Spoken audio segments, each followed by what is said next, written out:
What is good? I'm Andres Cordero at Drake Cordero on your favorite social media platform.com, and this is the transfer wire, where a stock is up if a rumor is picking up steam and looking closer to reality, or a stock is down if it's looking less likely and headed toward the trash heap of history.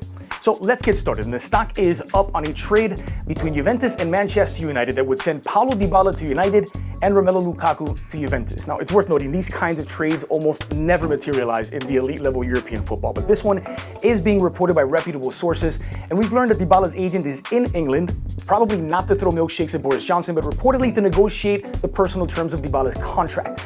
And we've heard two other things. One, that Dybala is happy to stay in Turin, and two, that happiness can be bought for about $11 million per year. Those are the details of the contract that are reportedly being ironed out. Worth noting that Juve just sent Moise Kean to Everton for $36 million, but they still have Mario Mandzukic and Gonzalo Higuain both under contract, at least for now. So it's not clear how much Lukaku would get to play under Mauricio Sarri. If we assume that he keeps his 4-3-3 and that Ronaldo remains on the left wing, that leaves Mandzukic, Lukaku, and Higuain competing for one spot at center forward. We know Sarri is allergic to rotation, so don't be surprised to see one of those three, Higuain, moved before the window closes. As for Dybala, it's not a huge surprise that Juve would be okay with moving him. For all of his talent, Dybala never fully entrenched himself as a starter under Max Allegri, and as much as we'd love to see him play in Sarri's system, he's more likely to become a regular starter at United. So again, rare as these kinds of trades are in European football, stock is up on this. Stock is down on James Rodriguez leaving the Bernabeu. That sentence seemed almost impossible at the start of the summer. We've heard reports linking James to Napoli, to Atletico Madrid. Neither of those has picked up any steam, so also worth noting, James just finished a 2-year loan with Bayern, but still has 2 seasons left on his Real Madrid contract through 2021. And there's still obviously a question as to what happens with Gareth Bale at Real Madrid, even after Zidane seemed to publicly kick Bale out the door during a press conference earlier this summer during the ICC. But James would make a ton of sense for Madrid's right wing. Now, Zidane has a bunch of players to start on the left. Hazard was just signed, Vinicius, and Brahim Diaz when healthy, but the right side is a little bit thin, especially after Asensio's injury, which seems kind of serious. So a Madrid front three of Hazard, Benzema, and James could actually work in Bale's absence, or even in Bale's presence if Zidane decides to just let him sit there pouting on the bench. And if you watched James play for Colombia at the Copa America, where else would you see him play, you saw a version of James that could really help Madrid, but he would have to bring that same defensive intensity, which we didn't always see when James was at Real Madrid. So considering James could also add a bit of depth to the midfield trio, for now, that stock is down on James leaving.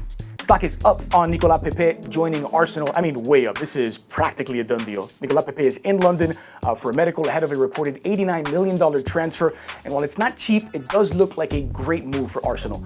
Pepe was the most electrifying player in Ligue 1, not playing for PSG last season. Scored 23 goals in all competitions for Lille, but it's how he did it.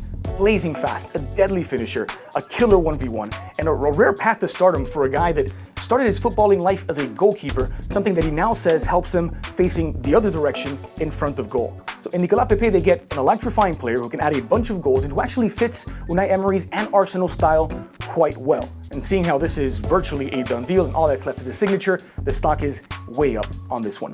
So that's rumors. As far as done deals are concerned, Moise Kean going to Everton from Juventus for around $36 million, which is an absolute steal if this kid lives up to his potential, because he was electrifying for Juventus and electrifying on his loan deals as well. One of the most exciting young talents in European football, and Everton snatch him up relatively on the cheap given what some of the prices are in this summer transfer window. The other one that is done, and if you watched with the Africa Cup of Nations, Idrissa Gueye is joining Paris Saint-Germain. Here's the player who adds a ton to that midfield. And if Nasser El Khelaifi was sincere in the sense that they were moving away from star names, moving away from Hollywood mentality, Idrissa Gueye makes a ton of sense for a midfielder that could cover a lot of ground, but also has that second wave of attack capability where he can provide goals, he can provide support for the attacking three, as well as disrupt the opposition's attack. Those deals are done. Kean to Everton and Idrissa Gueye to Paris Saint-Germain. Done deals aside, one more rumor to get to, and the stock is up on Jose Mourinho finding a new job in Valencia. That would of course mean that Marcelino would have to step down, despite a very positive campaign that saw him win the Copa del Rey, beating Barcelona in the final and beat out Getafe for a top 4 finish, which means Valencia will be in the Champions League. The only question now is, will Jose Mourinho be the man leading them in the Champions League? So if Marcelino steps down, Mourinho makes a ton of sense because of some of the connections behind the scenes. Obviously, Peter Lim is the majority stakeholder, the owner, if you will, of Valencia. He's very close to Jorge Mendes, who's brought a lot of his players over to Valencia. Jorge Mendes is also the agent of Mourinho. And just from a personality standpoint, I think Valencia makes a ton of sense. It's a club that work very hard, that have no real demands in terms of the style of play. They just want a side that is competitive. And Mourinho's teams tend to bring that competition while not always doing it in the most attractive, beautiful, flowing style of football. But at Valencia, Mourinho could have a team full of some young stars, some veterans that he would like, a team that he could mold in his image, where none of these stars and none of the egos are as big as Mourinho's himself. And so it could be the ideal place for Jose Mourinho to resurrect his career after that nightmare scenario that we saw at Manchester United. For now, the stock is up on Mourinho joining Valencia. Now, for more from the transfer market, you could always check out our live transfer wire online and join us at beInsports.com for all the latest news, notes, rumors, from the insane to the likely done. That's all for now.